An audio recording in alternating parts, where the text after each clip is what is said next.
கெடு புத்தி கண்ணுக்கு தோணாது சொல்லுவாங்கடா. ஆமா, கெடு புத்தி கண்ணுக்கு தோணாது, கண்ணுக்கு தோணாது. 10 பேர் அவரு சபையில எவன் கொண்டு அகம் கொண்டு அலைகிறானோ ஒரு பொண்ணு ஒரு பொண்ணு விடுவான். ஆமா, சௌரிய பட்டணி சாமி வந்து செய்ய இல்ல ஒதுக்கி நின்று வேடிக்கை பாரு, உன் குடும்பம் தலையும்.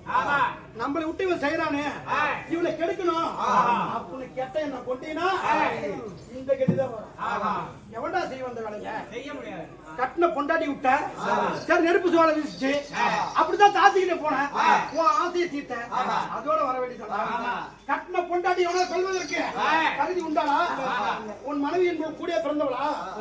உன் கூடிய இன்னாருக்கு இன்னார் என்று பிறந்த உடனே வாழ்ந்தவளா?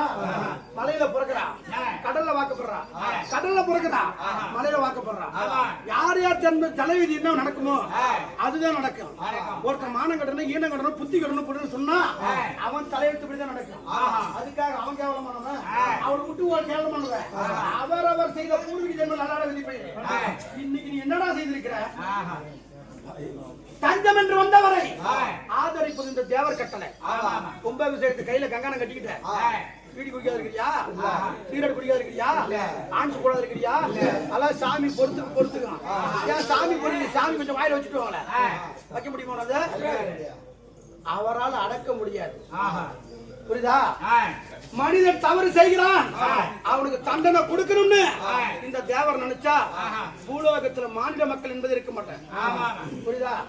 கடமை, கண்ணியம், கட்டுப்பாடு 3 எவன் ஒருத்த அடக்கி வாழ்றானோ ஆண்டவன் அவனை இன்னும் வச்சு பார்ப்பான்.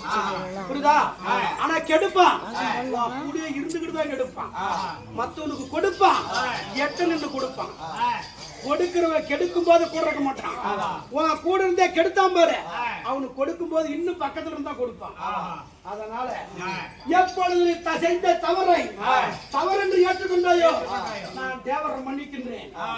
சுந்தரமணியா, இந்த கருமாரிக்கு ஆலயம் ஏற்படுத்தி கும்பாபிஷேக திருவிழா செய்து அல்லும் பகலும் 60 நாளைக்கும் அன்னையே பராசக்தி, அகிலாண்ட கோடி பிரம்மாண்ட நாயகி, அம்மா தாயே, நான் செய்ததெல்லாம் தவறு, அப்படி என்று என் ஆலயத்தில் நீ அல்லும் பகல் 60 பூஜை செய்ய வேண்டும்.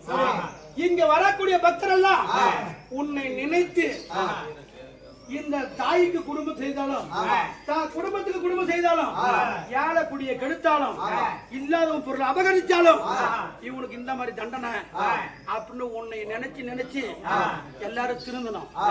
எனக்கு கோயில் கட்டி கும்பாபிஷேகம் செய்தால் நீ செய்த பாவம் கொஞ்சம் கொஞ்சமாக நீங்கி மீண்டும் நீ ஒரு நாட்டரசனாக வருவாய்.